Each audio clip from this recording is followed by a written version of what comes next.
Anthony, I'm absolutely thrilled that you've come along today. You've been around in the industry a long time, and you've been challenging the thinking around Indigenous affairs for many years. I'll give you a bit of a bio, then we'll get into it. I believe you're originally from Queensland and currently a postdoctoral research fellow at the Institute of Positive Psychology and Education at the Australian Catholic University in Sydney. Anthony is proud both of his Aboriginal and non-Aboriginal ancestry, and is actively involved in research into the areas of mental health and Aboriginal well-being. Actively sought commentator, which I witness over many years on Aboriginal issues, having held several thought-provoking articles published in the Australian newspaper, The Conversation, The Drum, and ABC Online. He believes that Aboriginal affairs is everyone's business, and that for as long as Aboriginal people are diminished, Australia is diminished.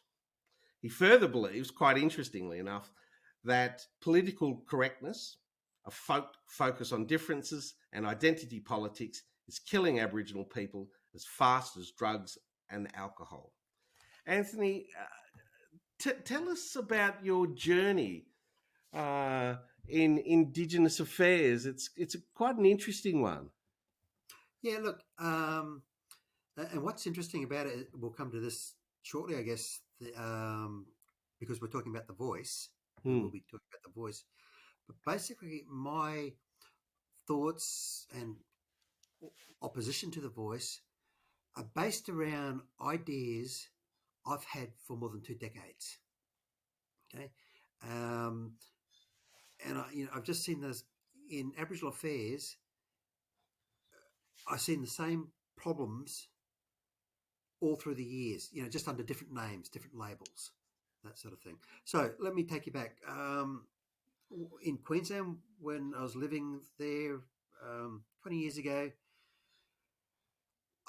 and this was, I had an interest in Indigenous affairs simply because I was working for the government at the time, Queensland Health, and I got to see, and I was basically a data analysis person. And in Queensland Health, to their credit, Aboriginal affairs, Aboriginal health was a big issue. So I got to hear a lot, and I noticed whenever I picked up a policy document or something, there was this rhetoric, and at the time I didn't even know what the term rhetoric meant, but I use it now, of Aboriginal people have got to be the ones to make decisions about Aboriginal people. Aboriginal people have got to be the ones to deliver services for Aboriginal people. And, again, this was at a time before the term identity politics had been invented, or at least before I had heard it. And it was also just before the internet was coming in. So I was a public servant in Queensland Health when the internet come in. So I had my ideas, but you didn't have access to a computer to look, do research and that sort of thing. So I just had this idea that, I don't like it that as a government department we're saying Aboriginal people are the best and only ones to comment, look after Aboriginal affairs. And then the internet, come onto the scene, and I did a little bit of research. When I say research, Google searches, Yahoo at the time, whatever it was, and I come across Gary Johns, who now he, along with Jacinta Warren and a couple of others, are heading a No campaign. So I sent Gary a message one day. I said, "Oh, look, Gary, I think we have similar views." And he contacted me, and he was running a group at the time called the Bennelong Society, which pretty much had the same views as me, that, the important issues are safe homes, clean environments, free of violence, etc., was most important for Aboriginal people. This wasn't being spoken about. And so I fitted in really well with that group. And it was at the same time too where, the internet had just come in. I was sending off letters to the editor of the Courier Mail, We only get to write a paragraph, but I was just making points which just help crystallise my thinking. And, to summarise that thinking, it is what I've already suggested, that I think it's nonsense to say that only Aboriginal people can understand and help Aboriginal people. I think we've been distracted from the big issues, which is, safe homes, good nutritious food, etc., etc. We've been distracted by trivial nonsense, the big one being that racism is rampant against Aboriginal people. So that's been a huge distraction. There was also the issue of identity, which I'm not going to talk about because it's such a, it draws a lot of hate. But, just, very briefly, back then, and like today, you have someone with 2 drops of Aboriginal blood claiming to be an expert on all things Aboriginal. So enough said with that one. Mm-hmm. And so the whole idea of opposing the dominant view, which I saw in policies at Queensland Health, etc., that only Aboriginal people were capable of and should make decisions for Aboriginal people, is something I opposed. And that's, fast forward now to 2023, that's pretty much what The Voice is about. It's founded on this view that only Aboriginal people can and should make decisions about Aboriginal people. So I was opposing The Voice before it was even called The Voice. And so, even if we take The Voice away, we still have today that, this ideology in government departments, universities, everywhere, that Aboriginal people are best, only they can help Aboriginal people. And so I guess because I oppose that, I naturally oppose The Voice. That makes sense? Yes. And so in sum, my opposition to The Voice would be, The Voice that we're talking about now would just be a continuation of what we've already seen, but it would formalise it. Yeah. It would be more formal, whatever that means. But, we're talking about constitutions and, a new movement, et cetera, et cetera. So we'd see a formalisation of something that I oppose. But on the common public perception that Aboriginal people are best able to represent Aboriginal people, it seems to be dominant. And it seems like a common sense argument. Well, first of all, I'm not opposed to Aboriginal people engaging in Aboriginal affairs. That's fine. But just this whole idea that being Aboriginal makes you an expert on being Aboriginal is ridiculous. It's a little bit like saying, if you have cancer, you're an expert on cancer. If you were going to receive treatment from a doctor, you really wouldn't care whether that doctor has had cancer or not. If he's had cancer, he may be able to have a little bit more empathy towards you.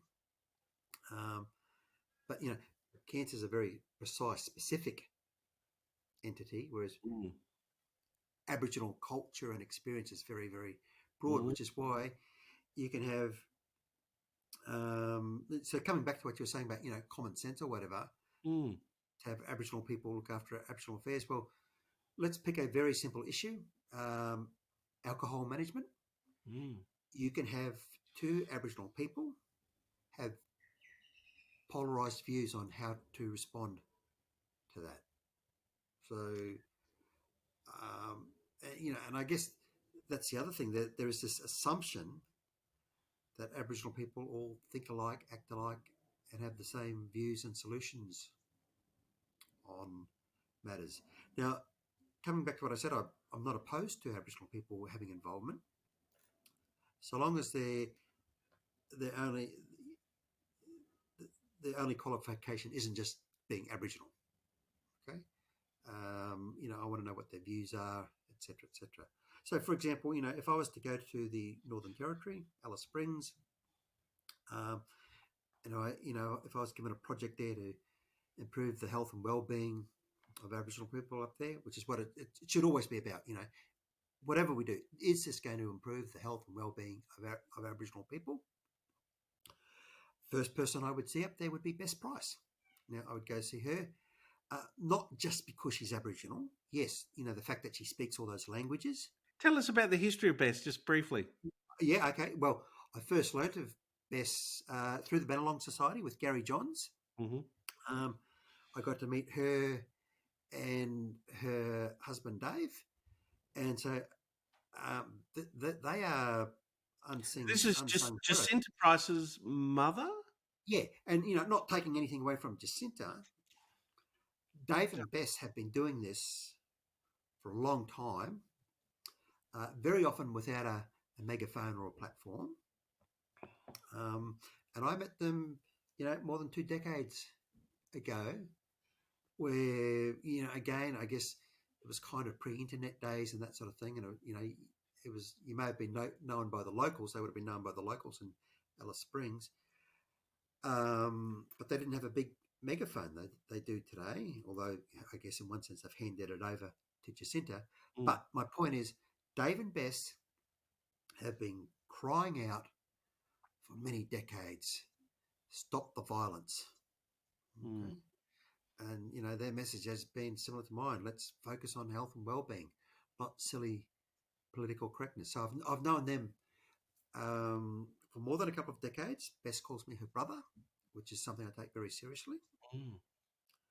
And I'm in regular contact with Dave, who, is a non-Aboriginal man, but is a perfect example of someone who knows the issues because he's taken an interest.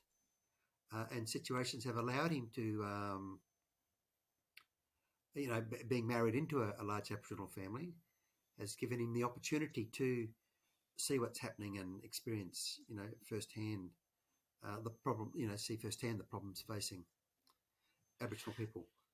But coming back to what I was saying, if I had to go to Alice Springs, I would grab Bess, not just because she's Aboriginal. Yes, there's those practical considerations. She knows the languages, she knows people, but she has had a long think about issues, and she hasn't fallen into that silly trap which so many Aboriginal people, whom I call the blacktivists, have fallen into of, all our problems are due to racism. All our problems are due to colonisation. Our sovereignty is never ceded, blah, blah, blah. Bess doesn't do any of that. So I choose her not because she's Aboriginal, not just because she's Aboriginal, but because she's had a good think about what are the problems. Does that make sense? Yes, it does make sense. Do you think that, I notice we were just using as an example Central Australia, Alice Springs, and where there is really genuine significant problems, but across the broad Aboriginal Torres Strait Islander community, which is vast across the country, what's your views on that? Okay, I'm glad you asked that question because it's probably the most important question to ask. We have, and this is a good opening to talk about a lot of things. Yes, there's great diversity, okay, on a whole range of measures. Some you got, for one thing, you got some Aboriginal people who are as black as Bess, even blacker, and then you have many who are as white as snow, claiming to be experts on Aboriginal affairs. But I guess more importantly, there's a variation, diversity in terms of well-being. So you do have those Aboriginal people who, are living in squalor, don't know where their next meal is coming from. Violence has become normalised, etc., etc. Then on the other hand, you have Aboriginal people who are, leading quite good lives, in terms of health, maybe not morally, whatever, that's right across the board. I mean, at least we're all in the same boat there. Exactly, that unites us. There's rat bags amongst all of us, but at least there's healthy rat bags. They know where their next meal's coming from. They live in a safe home. They have access to fresh food, that sort of thing. Many of them even have work in positions that of high status and good on them. I respect them, and even amongst those, say in the yes camp for the voice, they are high achievers, and I respect them for that. Mm, mm, And we're talking about Noel and Marcia and Tom. mm, They've worked hard. They are high achievers, and for that I give them a lot of respect. I obviously mm, don't agree with them on a lot of things, and I do agree with them on a lot of other mm. things. So So, basically, as I understand, so just very quickly, we got the no, well keep off. going on it. I know where you're going. Keep going. So we got the well off, those in Aboriginal people who are doing well, and those who aren't doing well. And it's interesting, the architects of the voice obviously up here, and it's interesting that they've done well without the voice, which maybe we can talk about later on. Mm, And what we need to do, so if this is the group of Aboriginal people where we've got the well off up here, the poor down here, these are the ones we've got to focus on. Okay, we need to focus on those people who are poor, don't know where their next meal is coming from, don't have access to good education, etc., etc. We need to work with them to move them up to here. And this is the gap that needs closing. mm. Not the gap between Aboriginal and non-Aboriginal people, but the gap between poor and well-off Aboriginal people. Aboriginal people. And I don't want to take anything from these people. No. They've got to where they are through, So, either hard work or it can be luck. Like myself, I was born into a safe environment where I had good role models in both extended families. But we need to close that gap. correct me, as I understand, about 70% of Aboriginal people live either in the cities or in the suburbs, like all of us do in regional cities scattered throughout Australia.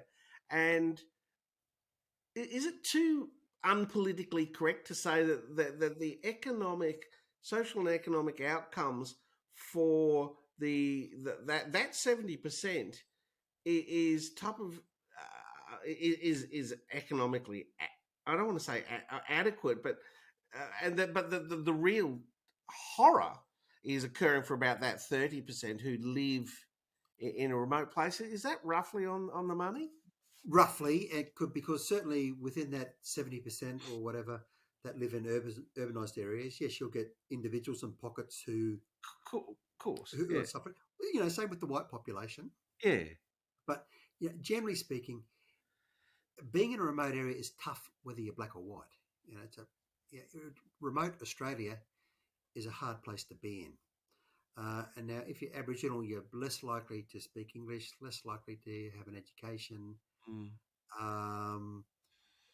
more likely to live in a crowded home, more likely to be subject to aspects of Aboriginal culture which are really no longer viable, and that holds you back. So it's a really tough gig being Aboriginal in remote communities. Now, having said that, I'm not for one moment saying, well, let's demolish communities and shift everyone to a concrete jungle. I'm just saying we need to start having a conversation. Well, the conversation's already started, but sometimes it can be improving areas. Someone like Warren Mundine will tell you that even in remote areas there are plenty of jobs, and that's Warren's area, so I don't talk about it too much. But he's very optimistic about, in these areas you can set up business and enterprise and have jobs for the people. You've got this beautiful saying, which I think captures it really nicely, which I think you're talking to, but it's about place, not race. Okay, that's not mine. That was in the Australian newspaper. Nicholas Rothwell did an article, and it may have been Tony Abbott's saying, but so it was an article by Nicholas Rothwell about Tony Abbott. But yes, it's about place, not race. And very quickly, you put 100 non-Aboriginal people in a location where let's suppose there's no jobs, or they're not job ready. So there could be jobs there, but they're just not job ready. You're going to have problems, because when you're not working, and working is just an opportunity to engage in service. Mm. Right? And I've written about this before, but more recently on the problems in Alice Springs. One of the big solutions is a lack of self-worth among the people, a poor opinion of themselves. They are not the victims of a poor opinion by White Australia, because White Australia feel for Aboriginal people. They're more a victim of a poor opinion of themselves. And one of the ways to turn that around so that they have a positive opinion of themselves is to get them engaged in service for other people. And Martin Luther King said, anyone can be great because anyone can be a servant. And a very convenient way of getting them to engage in service is through a paid job. It's not the only way, but it's, a very convenient way. And in addition to those psychological benefits, you have the economical benefits of paid employment. But, if they're doing volunteer work, helping neighbours, that's great as well. But a job is just an opportunity to engage in providing services either for locals or people around the country or even around the world. But, you're doing something that's giving back to the human race. That's what a job allows you to do. So the notion that I feel that we're constantly, in relation to the voice, that we're constantly saying that the whole Aboriginal population, in a sense, is in trouble.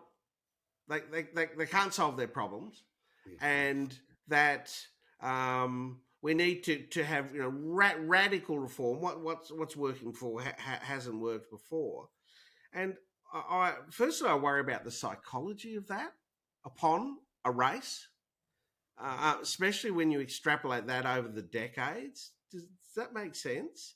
Yeah. It type of reinforces, in a sense, that you type of need special help. And I think it type of undermines your type of core value as an individual. And the other part of it, which you've touched on, is that in actual fact, sure, there are pockets of suffering within the 70%, but really the voice, we don't need a voice to represent 100%. No. We need we need mechanisms of solutions for that. Well, or a voice for the 30%, if I can find it that way. Now, there was something you just said in there that I picked up on. I just forgot. Well, it was about the psychology of, and that might be a bit politically incorrect, but I sometimes feel that if there's a special provision in the Constitution to constantly, Now here's what I wanted to say. It's when you talk about special. You said special treatment or special service, something. That usually translates to culturally appropriate. So, we have this culturally appropriate paradigm. And my view is, certainly while the circumstances may differ for Aboriginal and non-Aboriginal people, i.e. remoteness, lack of ready access to the modern services that you and I take for granted, the fundamental needs of Aboriginal people are no different to the fundamental needs of non-Aboriginal people. And we need to address, those needs. So, if you and I,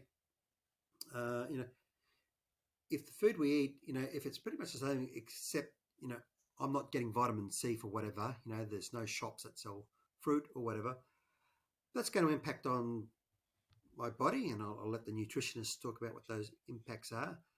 But the bottom line is I need vitamin C. Okay? It's not a cultural thing. I need vitamin C. And Maslow's hierarchy of needs. Yeah, absolutely. And I do talk about this when I give guest lectures, that it's just as, it's a model, and all models are imperfect.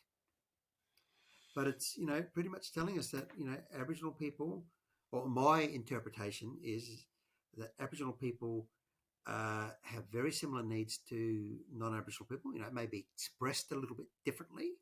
You know, so for traditional Aboriginal people, their idea of fun could be dance and craft and that sort of thing. Was for the white person and non-traditional Aboriginal person, fun could be playing football, or going to a concert, sort of thing. Mm. So Um, you've got a yeah, lovely say. You've got a lovely saying that I think that touches on this about something about commonalities. yeah.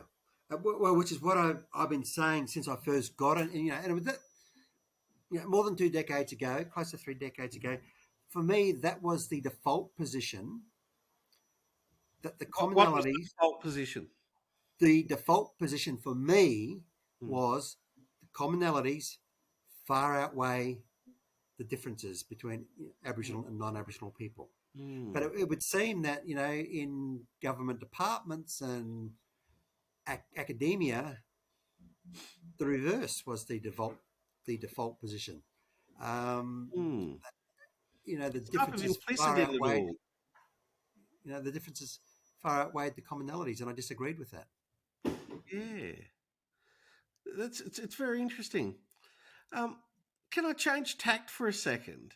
Because there are some areas where you challenge in a sense, the politically correct type of dominant paradigm of thinking in relation to some of the issues on Indigenous affairs, and one of them is around like guilt tactics Mm. of Aboriginal affairs. Would you like to talk to that at all?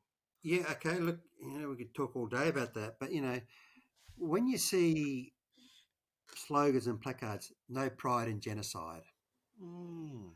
oh, we all agree there's no pride in genocide, which is a terrible thing. But you know, but when people wave around those signs, that's never about education or trying to improve things, because it, you know, waving that sign doesn't improve anything, because I mean, there's no genocide today, although the blacktivists have kind of broadened the definition of genocide, where it can, you know, mean anything you want it to mean. Oh. Um, so you know, you've got that guilt there. You know, Aboriginal people today are still victims of genocide. Absolute nonsense. Okay, they are far more likely to be victims of bad behaviour from other Aboriginal people than they are to be victims of genocide or racism or anything like that.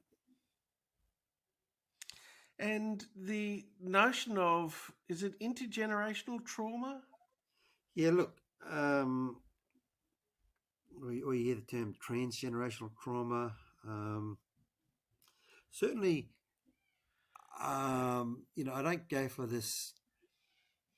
You know, they've just taken this broad brush and have basically said if your parents have undergone some sort of trauma, you're carrying the same sort of trauma, and well, there seem to be um, more exceptions to the rule for that one. Okay, both across Indigenous and non-Indigenous populations.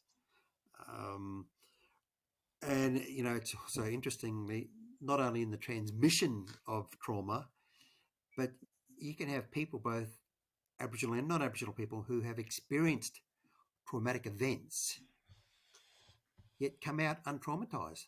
They come out with what psychologists call post-traumatic growth. They're stronger than what they were before the event. And we see plenty of examples of that in both the Aboriginal and non-Aboriginal population.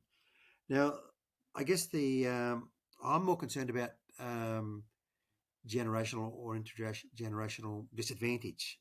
So yes, Mm. you know, if you come from a home, In terms of economic or social reproduction. yeah, exactly, Mm. where you don't have access to common resources, and you're seeing bad examples of how to live your life. And when I say bad examples, um, they're not bad examples coming from bad people. They're just bad examples coming from people who have known no better.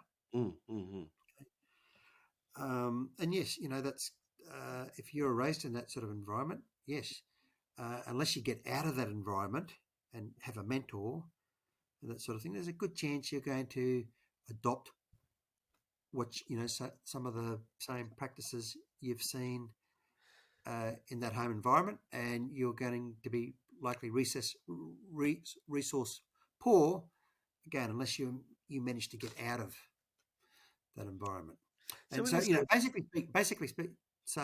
hmm, thinking, I've said before, with Aboriginal people today, and this is a generalisation, those who are doing well were either born into good circumstances, like myself and many others, and we don't apologise for that, or have somehow, escaped the bad circumstances.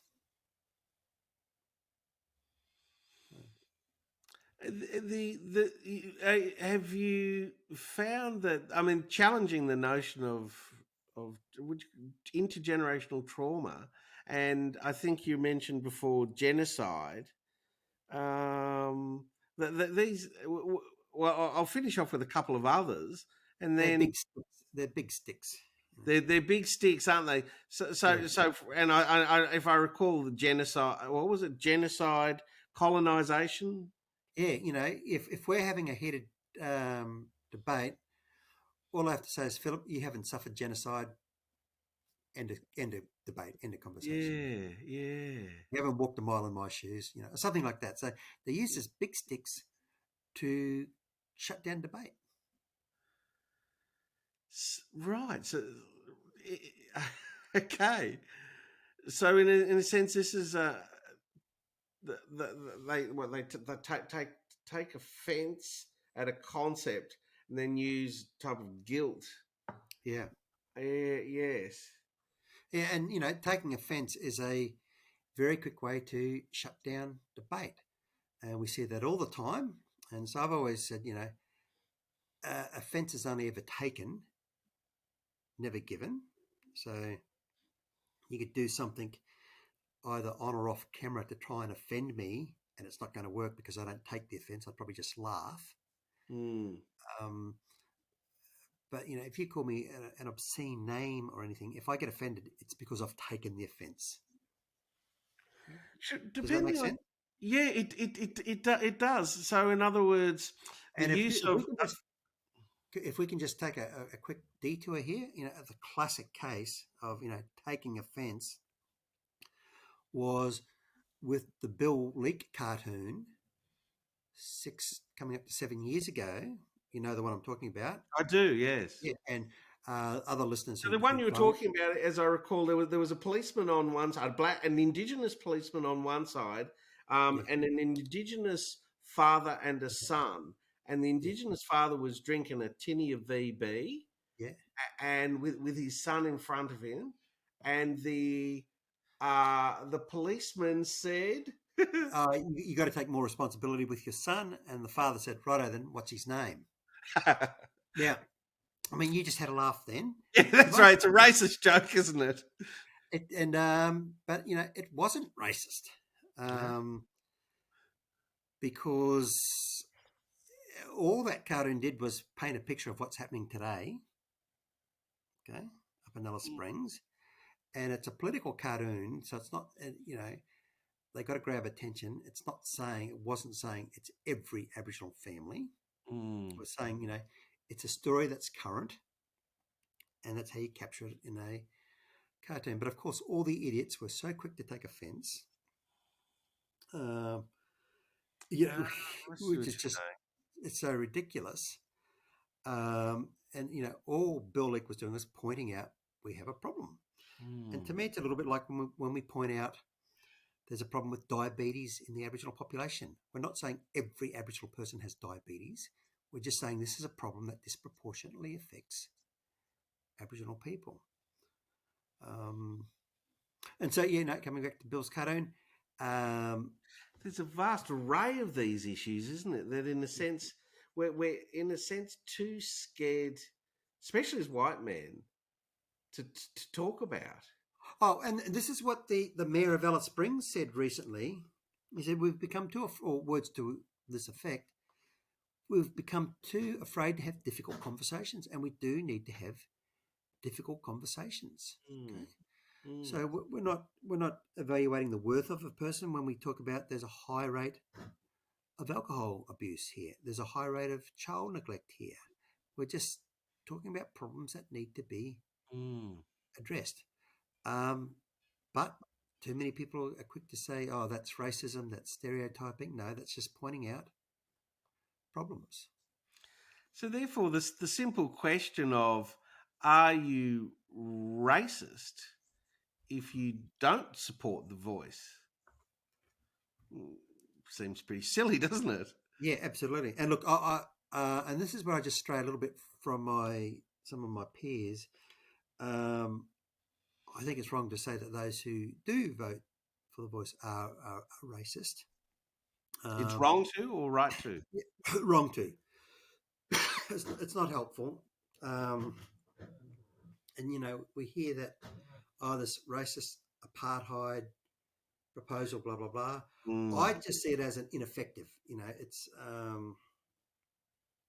I just don't go down the path of apartheid or racist. Now, with the constitutional recognition, which is something I've told you I don't talk about because I'm not a legal eagle, perhaps then it may then evolve into two separate classes within society, but that's something I don't talk about. I prefer to let the better informed when it comes to legal issues debate that. You wanted me to touch on something else. What was it?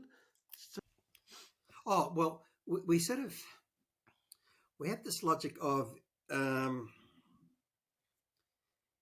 if something's not working, that's it. If not X is not working, then X must work. If not having so that's it. That's right. That's the paradigm we're in at the moment, isn't it? The whole country is trapped in this paradigm of saying that without the voice, we're going to have all these problems.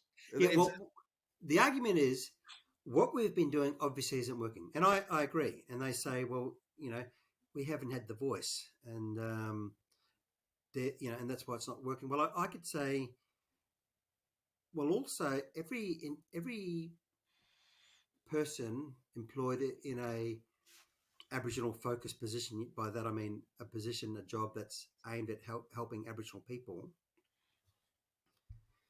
every one of them, they haven't been wearing pink hats, and that's why we're not seeing any improvement. So therefore, if we make them all wear pink hats, we're going to see improvement. Can you see how ridiculous that is? Yeah.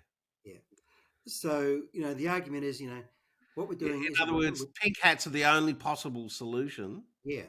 And so I agree, yes, what we're doing is not working.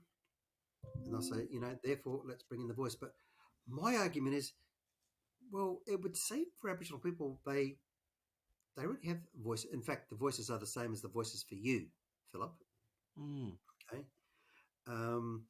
In addition, they already have Indigenous specific voices, in terms of a Minister for Aboriginal Affairs, Indigenous Affairs, the departments and work units that are focused specifically on Indigenous affairs, which I'm all for them.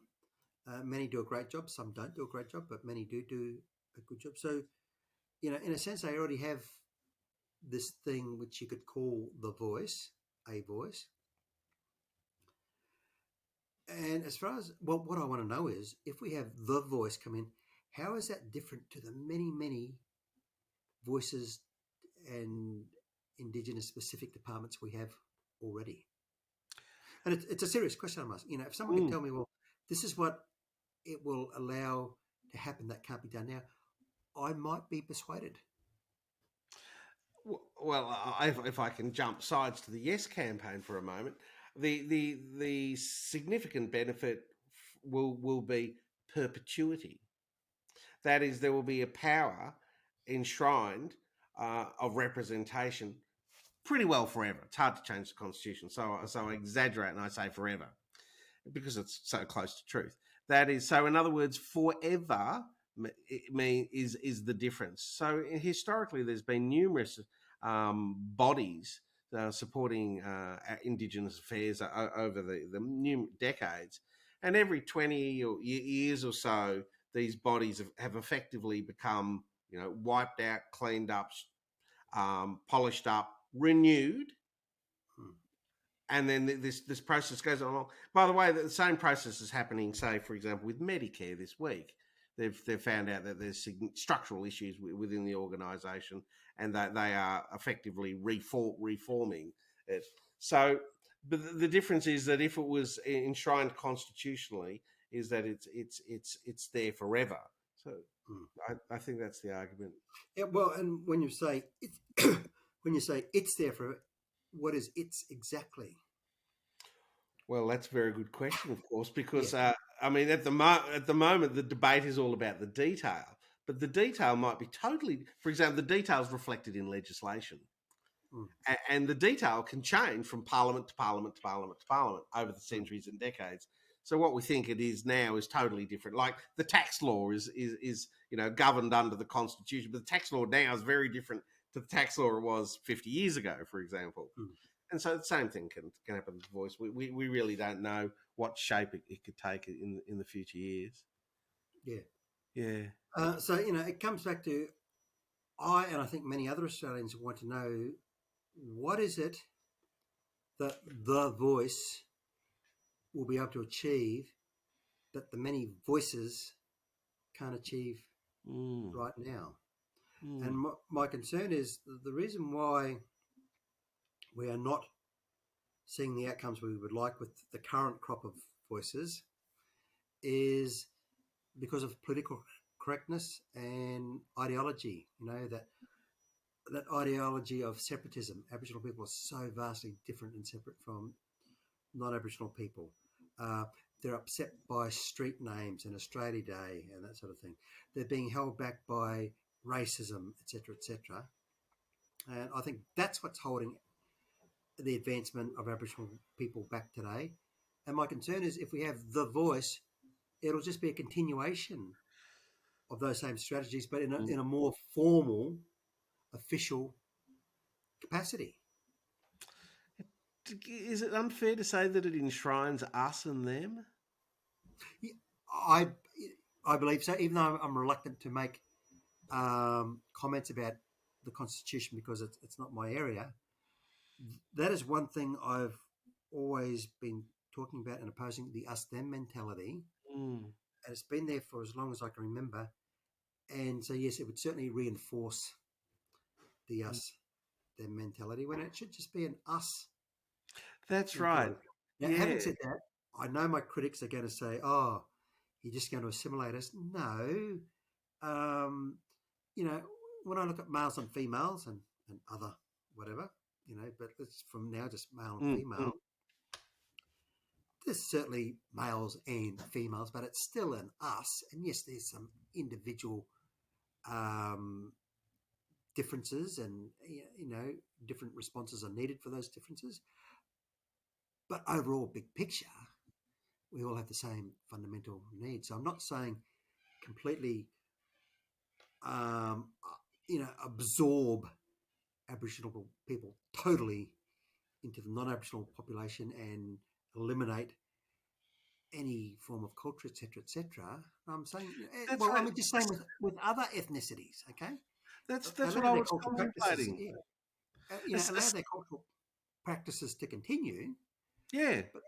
But the big picture is, hey, we have the same fundamental needs. Now, one, if we look at nutrition, for example, some people might get their carbs, fats, and proteins from rice and raw fish. Okay, I can get mine from steak and potatoes, or whatever. Again, a nutritionist will shoot me down, what I just said then, because it was full of errors. But you get the picture. We have the same fundamental needs. Whether I use a knife and fork or use chopsticks, those sorts of things are so trivial or down the far down the hierarchy. So, in a sense, the concept of the history of the word assimilation is type of ridden with political correctness, and that the idea, especially in a multicultural society, Mm. that these days, in a sense, what you're saying is that there's where, in a sense, that we have a unity of type of cause and opportunity, but with individual cultural expression. For example, a whole lot of races in this country express their culture differently. Yeah, yeah, absolutely. But we have the same um, you know, fundamental needs. Anthony, I'm really conscious that you're a busy man and that we've probably hit our timeline. And Yeah.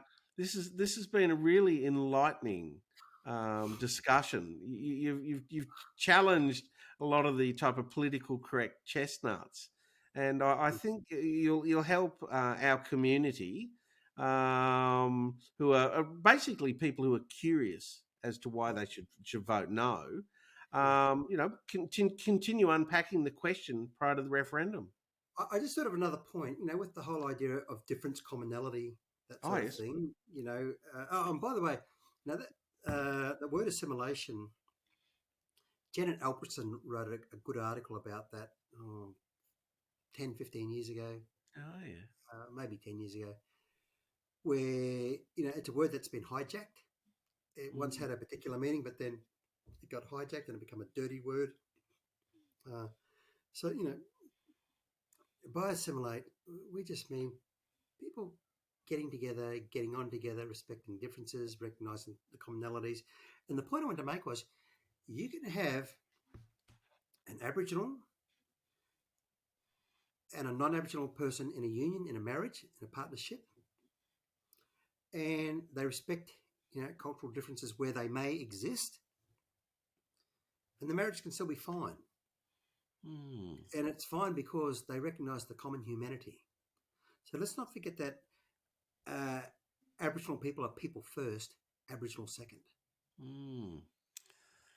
Thank you very much, Anthony. I've really appreciated your time. It's been a privilege to have this conversation. My pleasure. No worries at all.